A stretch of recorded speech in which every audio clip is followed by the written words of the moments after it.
जय हिंद दोस्तों। कैसे हैं आप लोग। तो आज हम बात करने वाले हैं साल 2024 में आई सीरीज़ हीरा मंडी के बारे में। इस सीरीज़ में टोटल 8 एपिसोड्स हैं और आज की वीडियो में हम इसके पहले 4 एपिसोड्स के बारे में बात करेंगे। दोस्तों, ये सीरीज़ डायरेक्ट करी गई है संजय लीला भंसाली द्वारा और ये सीरीज़ नेटफ्लिक्स पर रिलीज़ किया गया है और इसकी बहुत ज़्यादा हाइप बन रखी है। तो आइए पता करते हैं कि ये हाइप पे खरा उतरता है या नहीं। फर्स्ट एपिसोड की शुरुआत में हमें 1920s का समय दिखाया जाता है, जब इंडिया और पाकिस्तान एक हुआ करता था और वहाँ पे एक जगह थी हीरा मंडी नाम की, और वो तवायफ़ों का इलाका था जहाँ पे बहुत सारी तवायफ़ रहा करती थी। उस वक्त उनकी मालकिन रेहाना नाम की एक तवायफ़ होती है जो कि बहुत ही ब्रूटल थी और वो किसी को भी कुछ नहीं समझती थी। वो अपनी ही बहन मलिका जान के छोटे से बेटे को एक नवाब को कुछ पैसों में बेच देती है, क्योंकि हीरा मंडी में कोई भी अगर मर्द पैदा होता था तो उसे बेच दिया जाता था और सिर्फ लड़कियों को ही वहाँ पे रखा जाता था ताकि आगे चल के वो भी तवायफ़ ही बन सकें। मलिका को जब ये पता चलता है तो वो रेहाना के पास आती है और उससे पूछती है कि उसका बेटा कहाँ पर है। तो वो उसे बताती है कि उसके छोटे से बेटे को उसने एक नवाब को बेच दिया है। मलिका जान उससे कहती है कि वो उसका और नवाब जुल्फ़िकर की निशानी है, तो वो उसे ऐसे ही कैसे किसी को बेच सकती है। रेहाना उससे कहती है कि अगर उसे यहाँ पे तवायफ बन के रहना है तो उसे अपने बेटे को भूलना पड़ेगा। और मलिका जान ये सुन के गुस्सा करती है और उससे कहती है कि ये उसे बहुत ही महंगा पड़ेगा। उसके बाद ठीक 25 साल बाद की कहानी दिखाई जाती है, जहाँ पे मलिका जान अब हीरा मंडी की रानी बन चुकी थी और उसकी बड़ी बहन रेहाना की मौत हो चुकी थी। मलिका के पास कई सारे सेवक थे जो कि उसकी सेवा में लगे रहते थे और उसका जो गुरूर था वो ठीक अपनी बहन रेहाना की तरह ही था। वो छोटी छोटी बातों पे लोगों पे गुस्सा करती थी और वो किसी को भी नहीं बख्शती थी। तभी वहाँ पे उसकी सेवक आती है जो कि उससे कहती है कि एक विलायती बंदा उससे मिलना चाहता है जिसे उस्ताद जी लेकर आए हैं। ये सुन के वो उस बंदे के पास जाती है उससे मिलने के लिए और उस्ताद उससे कहता है कि इसका नाम गंथर है और वो यहाँ पे उसके लिए एक ग्रामोफोन लेकर आया है और उसने किसी और तवायफ की म्यूज़िक रिकॉर्ड करी है और वो उसे बेचना चाहता है और वो चाहता है कि वो भी उसके लिए गाए ताकि उसकी कैसेट्स बिक सकें। ये सुन के मलिका उससे कहती है कि उसे इसमें कोई भी इंटरेस्ट नहीं है, क्योंकि उसकी जो कला है वो सिर्फ़ और सिर्फ नवाबों के लिए बनी है। रात को मलिका जान की मुँह बोली बेटी बिब्बो की परफॉर्मेंस होने वाली होती है, जहाँ पर कई सारे नवाब आए हुए थे और बिब्बो जान सिर्फ एक ही नवाब के लिए डांस करती थी जिसका नाम होता है वाली। इधर मलिका जान अपने पुराने नवाब के पास होती है जिसका नाम जुल्फ़िकर होता है और उसने इस खुशी में पी रखी होती है क्योंकि ब्रिटिशर्स ने उसे एक तोहफ़ा दिया था। उसे एक टाइटल दिया गया था खान बहादुर, इसकी वजह से वो बहुत ज़्यादा खुश था। मलिका जब वापस अपने महल में आती है तो वहाँ पर उसकी छोटी बहन वहीदान उसके लिए पैसे लेकर आती है क्योंकि बिब्बो के परफॉर्मेंस पे नवाब ने लुटाए थे। मलिका उससे कहती है कि ये बहुत कम पैसे हैं, क्या उसने पैसे चुराए हैं। तो वो उससे कहती है कि उसने कोई भी पैसे नहीं चुराए और जब वो बाहर जाती है तो हम उसके हाथ में पोटली को देख पाते हैं, यानी कि वो हमेशा ऐसे ही पैसे चुरा लिया करती थी, क्योंकि वो अपनी बहन मलिका जान से एक बात के लिए बहुत ज़्यादा नाराज़ थी और वो बात क्या थी ये आपको आगे पता चलेगा। मलिका की एक बेटी भी होती है जिसका नाम होता है आलम और आलम की एक सर्वेंट होती है जिसे वो अपना दोस्त माना करती थी और उसका नाम होता है साइमा। वो दोनों म्यूज़िक की काफ़ी शौकीन थी और आलम जो थी वो पोएट्री लिखना चाहती थी, लेकिन उसकी माँ इसके खिलाफ थी और वो उसे एक तवायफ बनाना चाहती थी। अगले दिन बिब्बो आलम और उनकी बड़ी बहन लज्जो एक साथ होती हैं, जहाँ पे लज्जो उन्हें बताती है कि नवाब जोरावर उसकी बहुत ही कदर करता है, लेकिन आलम उनसे कहती है कि वो किसी भी नवाब को नहीं चाहती है, बल्कि उसका पोएट्री में इंटरेस्ट है तो वो एक पोएट बनना चाहती है। वो दोनों बहनें उसे समझाती हैं कि ये उसकी बदकिस्मती है जो कि यहाँ पे वो पैदा हुई है और इसीलिए उसकी तकदीर में सिर्फ तवायफ बनना ही लिखा है। उसके बाद हमें बलोच ख़ानदान दिखाया जाता है जिसका एक ही वारिस होता है जिसका नाम होता है ताजदार और उसके पिता का वहाँ पे एक बहुत बड़ा होटल था। ताजदार बाहर से पढ़ के आया था ताकि वो अपने पिता का बिजनेस संभाल सके, लेकिन उसकी दादी उससे कहती है कि उसे हीरा मंडी जाना पड़ेगा तहज़ीब सीखने के लिए। तो वो उनसे कहता है कि वो एक वैश्या खाना है और वहाँ पे वो तहज़ीब कैसे सीख सकता है। तभी उसकी दादी के पास उस्ताद आता है जो कि उसे बताता है कि मलिका जान की एक बेटी है जो कि काफ़ी सुंदर है और उसका डेब्यू होने वाला है, तो क्यों ना वो अपने पोते को उसके पास ही भेज दे। ये सुन के उसकी दादी खुश हो जाती है और उससे कहती है कि वो मलिका जान को उनके मुशायरे में भेजे ताकि वो उनसे बात कर सके। इधर मलिका के पास साइमा आती है जो कि उसे बताती है कि एक अफसर उससे मिलने के लिए आया है और वो जब उस अफसर से मिलने के लिए जाती है तो वो अफसर उसे कुछ पैसे देता है और उससे कहता है कि उनमें से एक तवायफ उसे चाहिए ताकि वो अपने फंक्शन में उसे नचवा सके। लेकिन मलिका जान बहुत ही गुस्सा हो जाती है और उससे कहती है कि वो सिर्फ नवाब के लिए बने हैं। ये सुन के उसे मलिका जान पे बहुत ज़्यादा गुस्सा आता है और उस्ताद को अपने पास बुलाता है और उससे कहता है कि वो मलिका जान के बारे में उसे बताए, क्योंकि उसका जो रुआब है वो उसे तोड़ना चाहता है। अगले दिन मलिका बलोच के पोएट्री पार्टी में जाती है जहाँ पे चोरी छुपके से उसकी बेटी भी आ जाती है और वहीं पे वो ताज को देखती है और उसे वो देखती ही रह जाती है और ताज भी जब उसे देखता है तो वो उसके पास उससे बात करने के लिए जाता है। वो दोनों एक दूसरे को पसंद करने लगते हैं और पार्टी के बाद जब वो वापस आते हैं तो मलिका अपनी बेटी को पकड़ लेती है चोरी छुप के वहाँ से आते हुए वो अपने टांगे वाले इकबाल से कहती है कि क्या उसने भी उसे धोखा दिया है, तो वो उससे कहता है कि उसने उसका नमक खाया है तो वो उसे धोखा नहीं दे सकता। अब जो इकबाल था वो साइमा से बहुत ज़्यादा प्यार करता था और वो उसे बताता है कि आज मल्लिका जान ने उस पर शक किया क्योंकि वो बहुत ही खतरनाक है और ज़रा भी शक पे वो किसी को भी मरवा सकती है। अगले दिन मल्लिका जान अपनी बेटी की सारी पोएट्री किताब जला देती है ताकि वो दोबारा से पोएट्री ना कर सके। ये देखकर आलम बिब्बो के पास जाती है और उसे इस बारे में बताती है, तो बिब्बो उससे कहती है कि वो चिंता ना करे, वो उसे नई किताबें दिलवा कर लाएगी। तभी वहाँ से वाली मोहम्मद जाने लगता है, तो बिब्बो उससे पूछती है कि आखिर वो कहाँ पे जा रहा है, तो वो उसे बताता है कि दरअसल अंग्रेज़ों की कुछ मीटिंग होने वाली है जहाँ पे उन्हें प्रोटेस्टर्स को मारने का ऑर्डर दिया जाएगा और वो वहाँ पर जाएगा ताकि वो उन लोगों को रोक सके, क्योंकि आखिर जो प्रोटेस्ट कर रहे हैं वो उनके अपने ही लोग हैं। ये सुन के बिब्बो हैरान हो जाती है और वो आलम को लेकर एक बुक स्टोर में जाती है जहाँ पे उससे कहती है कि उसे जो बुक पसंद आ रही है वो उसे ख़रीद ले। इधर हम देख पाते हैं कि बिब्बो उस बुक स्टोर वाले से कहती है कि उसे हामिद से मिलना है उसे कुछ इन्फॉर्मेशन देने के लिए, और हम जान पाते हैं कि दरअसल बिब्बो भी उन लोगों का साथ दे रही थी ताकि वो अंग्रेज़ों को अपने देश से बाहर फेंक सकें। बुक स्टोर में आलम को ताज मिलता है और उन दोनों की दोबारा से बातचीत होती है, और जब आलम वहाँ से शर्मा के बाहर निकलती है तो देखती है कि प्रोटेस्टर्स वहाँ पर आ गए हैं जो कि प्रोटेस्ट कर रहे हैं, और तभी वहाँ पर पुलिस आ जाती है जो कि उन पर लाठी चार्ज कर देती है। एक बंदे को बुरी तरह पीट रहे होते हैं तो ताज वहाँ पे जाके उस बंदे की जान बचाता है, और जब एक ऑफिसर उसे शूट करने वाला होता है तो पीछे से हामिद आके उस ऑफिसर को शूट कर देता है।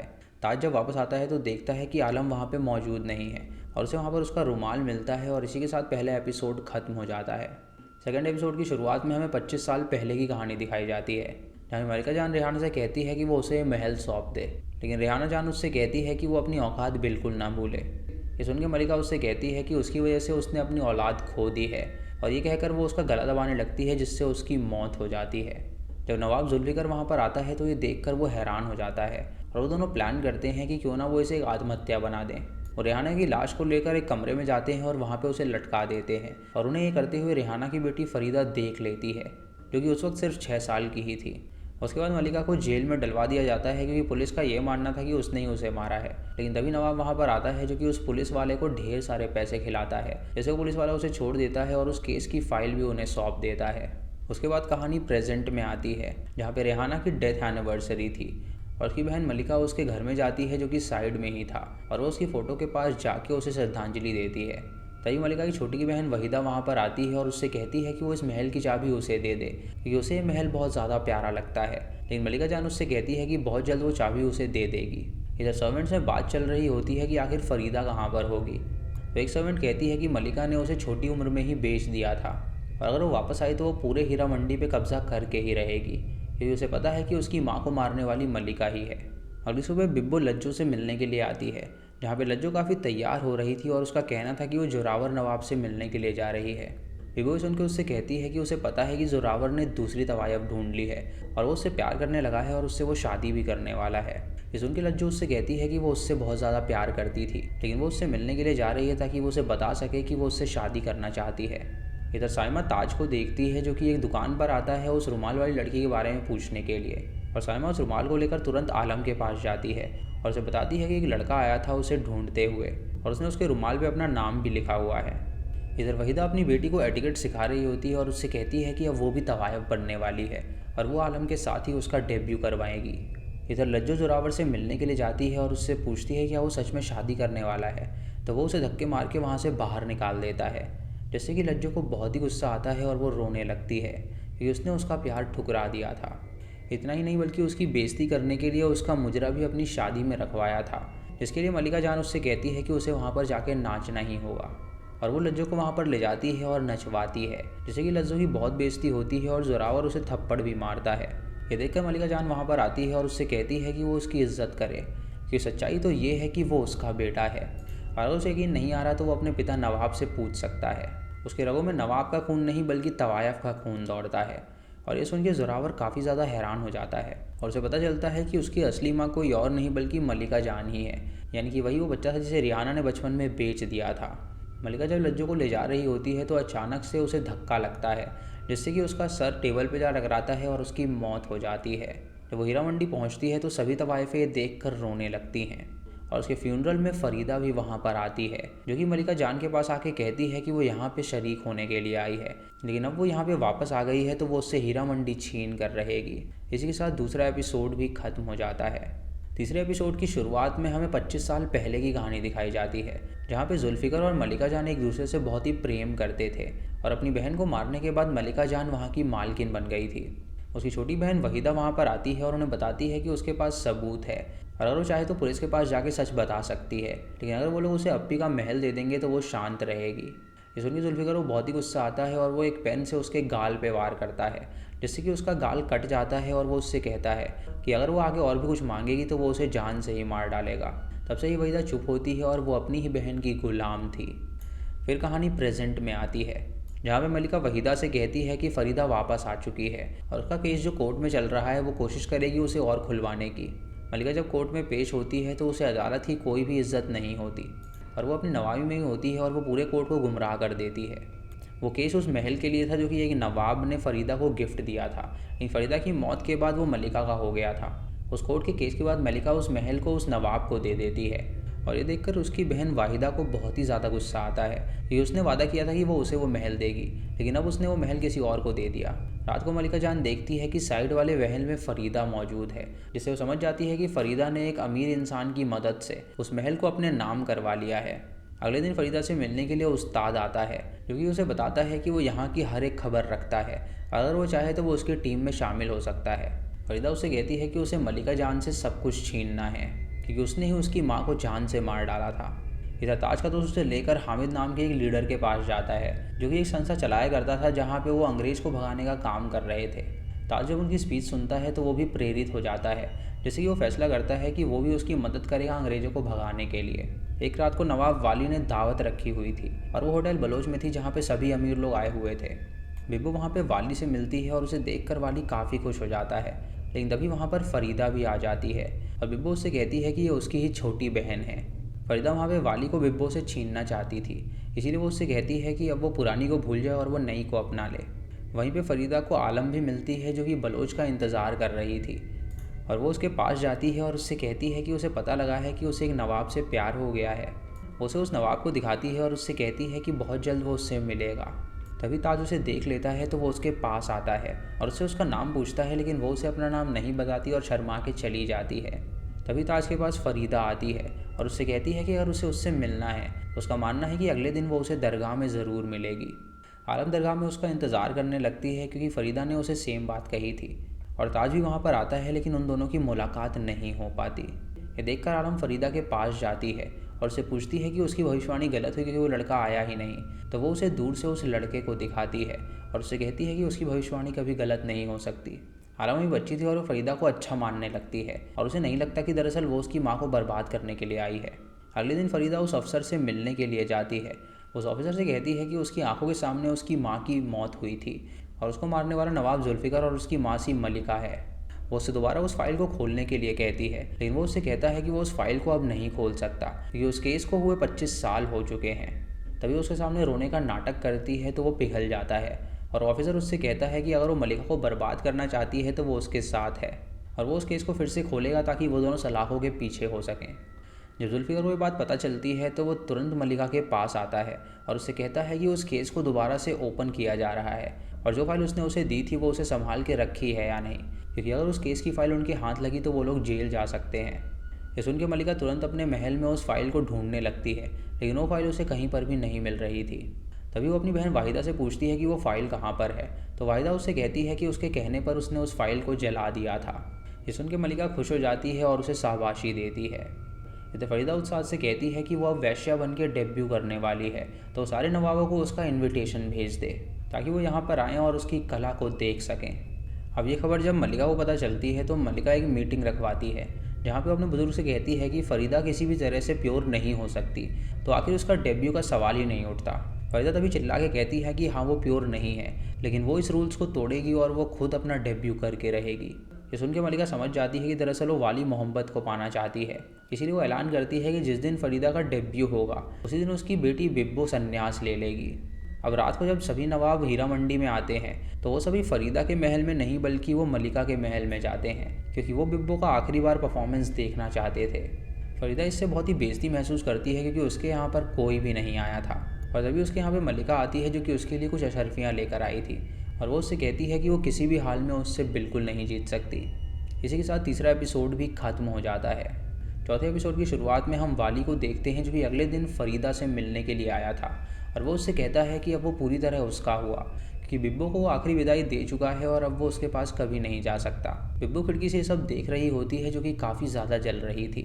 अगले दिन मल्लिका चौधरी को नकली लेटर देती है और उसे बताती है कि उसकी बीवी की तबीयत ख़राब है। तो चौधरी अपना सामान बांध के वहाँ पर निकल जाता है क्योंकि अगर चौधरी वहाँ पर रहता तो वो वाली के साथ अय्याशी नहीं कर पाती, क्योंकि उसके 2 आशिक वहाँ पर होना बिल्कुल भी लाजमी नहीं थे। इधर दूसरे महल में साइमा जब गाना गा के काम कर रही होती है तो मल्लिका उसकी आवाज़ सुन लेती है जो कि बहुत ही अच्छी आवाज़ थी और मल्लिका उसे कुछ तोहफा भी देती है उसकी आवाज़ के लिए। मल्लिका को ये था कि उसे अपनी बेटी आलम को बहुत ही बढ़िया सिंगर बनाना था ताकि नवाब उस पर अपनी अशरफियाँ लुटाएं, लेकिन एक नौकर की आवाज़ उसकी बेटी से अच्छी हो यह उसे मंजूर नहीं थी। इसीलिए वो साइमा को कुछ नवाबों को बेचने का फैसला करती है। साइमा को जब ये बात पता चलती है तो वो काफ़ी ज़्यादा हैरान हो जाती है और वो तुरंत इकबाल के पास जाती है और इस बारे में उसे बताती है। तो इकबाल उससे कहता है कि वो कैसे भी करके पैसे ले आएगा ताकि वो उसे ख़रीद ले और वो हमेशा साथ में रह सके। अगले दिन मल्लिका को जब ये बात पता चलती है तो वो उससे कहती है कि 15 दिन में इकबाल उसके लिए पैसे ले आए। अब इकबाल रोज़ जुआ खेलने लगता है जहाँ पे वो ढेर सारे पैसे भी जीतता है और अगले दिन वो कुछ पैसे मल्लिका जान को भिजवाता है, लेकिन मल्लिका जान उससे कहती है कि उसे पूरे पैसे चाहिए। इधर वाजिदा देखती है कि जो नवाब उसका आशिक हुआ करता था अब वो उसकी बेटी के हुस्न का आशिक हो गया है, जिससे कि उसे बहुत ही जलन होती है और वो अपने आप को मारना चाहती है। लेकिन मल्लिका उसके पास आके उससे कहती है कि अगर ऐसी बात है तो कोई दिक्कत नहीं, नवाब को जो पसंद आए वो कर सकते हैं और उसे उसके मरने से कोई भी फ़र्क नहीं पड़ता। ये जान के वाजिदा को बहुत ही गुस्सा आता है और वो रोने लगती है। इधर बिब्बो उस दल के पास जाती है जहाँ पे वो अपने लीडर से मिलती है और उन्हें बताती है कि अब वो उनके लिए पैसे नहीं भेज सकती, ये अब उसने संन्यास ले लिया है और नवाब उसे पैसे अब नहीं भेजने वाला। ये सुनकर लीडर उससे कहता है कि कोई बात नहीं, वो बस उनका साथ दे ताकि वो लोग अंग्रेज़ों को अपने देश से बाहर फेंक सकें। उसके बाद बलोच का दोस्त उसे हामिद से मिलवाने के लिए हामिद के पास लेकर आता है। हामिद उसका सूट बूट देखकर कहता है कि ये अंग्रेज़ों का दिया हुआ है और जब तक वो इसे नहीं छोड़ेगा तब तक वो उनके लिए लड़ाई नहीं लड़ सकता। ताज उससे कहता है कि वो लड़ाई लड़ने के लिए बिल्कुल तैयार है, तो वो उसे कुछ पैम्फलेट देता है और उससे कहता है कि वो लोगों में इसे बांट दे। वो बाहर जाके लोगों में वो बांट ही रहा होता है कि उसे तुरंत वहाँ पे आलम मिल जाती है और वो उसे देखकर काफ़ी ज़्यादा खुश हो जाता है।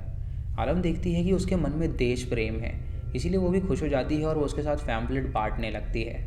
उसके बाद वो फरीदा के पास जाती है और उससे कहती है कि आज फिर वो लड़का उसे मिला था। तो फरीदा उससे कहती है कि अगर वो उसे अपने दिल की बात कहना चाहती है तो वो एक लेटर में उसे लिख कर दे दे ताकि वो उस लड़के तक उस लेटर को पहुंचा सके। ये सुन के आलम खुश हो जाती है और अपने घर चली जाती है और साइमा और बिब्बो उसे फरीदा के घर से निकलता हुआ देख लेती हैं। वाली जब देखता है कि फरीदा आलम का इस्तेमाल करके उसकी माँ को मारना चाहती है तो वो उससे कहता है कि आलम अभी बच्ची है तो वो उसके साथ बिल्कुल भी ये खेल ना खेले। फरीदा उससे कहती है कि अब तो खेल शुरू हो चुका है और वो खेल को बंद नहीं कर सकती। इधर बिब्बो आलम के पास जाती है जो कि एक ख़त लिख रही थी और वो उससे पूछती है कि आखिर वो किसके लिए एक ख़त लिख रही है। तो वो उसे बताती है कि दरअसल एक नवाब है जो कि उसे पसंद आ गया है और वो उसको अपने दिल की बात बताना चाहती है। ये सुन के बिब्बो उससे कहती है कि ये ख़त वो उसे दे देगी और वो उसे लेकर बुक स्टोर में जाने लगती है ताकि वो उसे उस तक पहुँचा सके। इधर पुलिस में उन सभी प्रोटेस्टर्स की फ़ोटोज़ आ जाती है जहाँ पे उनको ढूंढने के लिए पुलिस निकल जाती है और बिब्बो जब जा रही होती है तो उसका भी एक बंदा पीछा कर रहा होता है और छुपके छुपाते उस बुक स्टोर में पहुँचती है जहाँ पे उस बंदे को लेटर देती है और उससे कहती है कि वो बलोच को ये दे दे। और जब बलोच के पास वो लेटर पहुँचता है तो उसे पढ़ के वो बहुत ही खुश हो जाता है और उसका जवाब में वो हाँ लिखता है और उसे वापस देने के लिए कहता है। इधर फरीदा उस इंस्पेक्टर को बुलाती है और उससे कहती है कि मल्लिका के खिलाफ उसे एक गवाह मिल गई है और इंस्पेक्टर देखता है कि वो गवाह कोई और नहीं बल्कि उसकी अपनी बहन वहीदा है, लेकिन वहीदा वो गवाही देने से मना कर देती है और ये देखकर वो इंस्पेक्टर हैरान हो जाता है और वहाँ से चला जाता है। उसके बाद बलोच जब अपने घर में जाता है तो उसका पिता वो पैम्फलेट देख लेता है जिसमें लिखा हुआ था अंग्रेज़ों भारत छोड़ो। ये देखकर वो हैरान हो जाता है और उससे पूछता है कि आखिर वो ये सब क्या कर रहा है। तो वो अपने पिता से कहता है कि वो अंग्रेज़ों के खिलाफ़ है। इधर वहीदा फरीदा से कहती है कि दरअसल अगर वो उसका मुंह खुलवाना चाहती है तो उसे और भी ज़्यादा उसे पैसे देने होंगे। और फरीदा सुन के हैरान हो जाती है और उससे कहती है कि वो बहुत ही कमीनी चीज़ है। बलोच होटल में रात को एक पार्टी होती है जहाँ पे सारे ऑफिसर्स आ रहे थे और वहीं पे ताज बलोच ने उन लोगों को भी बुलाया हुआ था ताकि वो वहाँ पर आकर पोएट्री कर सकें। रात को जब उसका पिता उन ऑफिसर्स के साथ होता है तो एक सर्वेंट आके उससे कहता है कि उसका बेटा दूसरे रूम में है और जब दूसरे रूम में जाता है तो वहाँ पर वो पोएट्री होता हुआ देखता है। वो अपने बेटे से कहता है कि वो बहुत गलत कर रहा है क्योंकि अगर अंग्रेज़ों को ये पता चला तो वो उन्हें बिल्कुल नहीं छोड़ेंगे। तो ताज उनसे कहता है कि अब वो आज़ादी के लिए लड़ाई शुरू कर चुका है और वो अपने कदम पीछे नहीं हटाने वाला। इधर बिब्बो उस ऑफिसर के वॉशरूम में घुस जाती है, जहाँ पे वो उसे सिड्यूस करने लगती है ताकि वो उससे कुछ इन्फॉर्मेशन निकलवा सके। और इधर इकबाल जब जुआ खेल रहा होता है तो कुछ पुलिस वाले उसे पकड़ के अपने साथ ले जाते हैं, और मलिका जान के कहने पर उन्होंने ये किया था। साइमा जब ये देखती है तो वो बहुत ज़्यादा घबरा जाती है, और आलम तुरंत मलिका जान के पास जाती है और उसे कहती है कि वो साइमा और इकबाल को बख्श दे। मलिका जान उससे कहती है कि अगर वो तवायफ बनने के लिए तैयार है तो वो उन दोनों को छोड़ देगी, और अपने दोस्त के लिए आलम तवायफ बनने के लिए तैयार हो जाती है। साइमा जब ये सुनती है तो उसे बहुत ही ज़्यादा गुस्सा आता है, क्योंकि वो नहीं चाहती थी कि उसकी वजह से उसकी दोस्त परेशान हो। इधर वो ऑफिसर इकबाल को बुरी तरह पीटता है ताकि वो मलिका जान के खिलाफ गवाही दे सके, लेकिन इकबाल ने उसका नमक खाया होता है तो उससे गद्दारी नहीं कर सकता था। अगले दिन आलम तैयार होने लगती है, क्योंकि उस दिन उसका डेब्यू होने वाला था और वहाँ पे कई सारे नवाबों को बुलाया जा चुका था। लेकिन आलम आखिरी बार ताज से मिलना चाहती थी, और जब ताज ने उसे मिलने के लिए बुलाया था तो वो खुद वहाँ पर नहीं पहुँच पाया था, क्योंकि वो उस वक्त प्रोटेस्ट करने के लिए गया हुआ था। साइमा बिल्कुल भी ये नहीं चाहती थी कि उसकी दोस्त ये सब करे, इसलिए वो फैसला करती है कि वो खुद उन नवाबों के पास चली जाएगी। और जब वो नवाबों के पास जाती है तो वो देखती है कि दरअसल वो 2 नवाब हैं, क्योंकि उसको कमरे में बंद करके उसके साथ बहुत ही गंदा व्यवहार करते हैं। अब फरीदा इधर अपनी एक चाल चलती है, और वो एक नकली लेटर लिखती है ताज बन के, ताकि वो आलम को विश्वास दिला सके कि ताज उसके साथ भागने के लिए कह रहा है। वो अपने एक सेवक को वहाँ पे भेजती है और वो लेटर आलम को थमाती है, जिससे कि आलम को लगता है कि उसे यहाँ से भाग जाना चाहिए ताकि वो अपने प्यार के साथ खुशी खुशी रह सके। तभी साइमा वहाँ पर आती है और उससे कहती है कि अब उसे कोई ज़रूरत नहीं है तवायफ बनने की, उसने अपने आप को उन नवाबों को सौंप दिया है तो वो यहाँ से चली जाए। उसकी बात मान के वो तुरंत वहाँ से बाहर निकलती है और टांगे पर बैठ जाती है, और फरीदा उसे भड़काती है कि ताज उसका इंतज़ार कर रहा है। जब मलिका जान को ये बात पता चलती है कि उसकी बेटी भाग गई है तो वो बहुत ही गुस्सा करती है और सारे नवाबों को वहाँ से भेज देती है, और इसी के साथ ही चौथा एपिसोड भी यहीं पर ख़त्म हो जाता है। तो दोस्तों ये थी इस चौथे एपिसोड की कहानी। इसके बाकी ये 4 एपिसोड्स हम दूसरी वीडियो में एक्सप्लेन करेंगे। और दोस्तों ये जो सीरीज़ है ये काफ़ी अच्छी बनाई गई है, और इसके बाकी के एपिसोड्स यकीन मानिए बहुत ही अच्छे हैं, जो कि आपको बेहद पसंद आएंगे। तो आप सबसे पहले उसे देखने के लिए सब्सक्राइब करके रखिएगा, और बेल आइकन दबाना बिल्कुल मत भूलें, क्योंकि उसी से नोटिफिकेशन जाता है। तो ये थी आज की वीडियो। मैं मिलता हूँ आपको अगली वीडियो में, तब तक के लिए जय हिंद।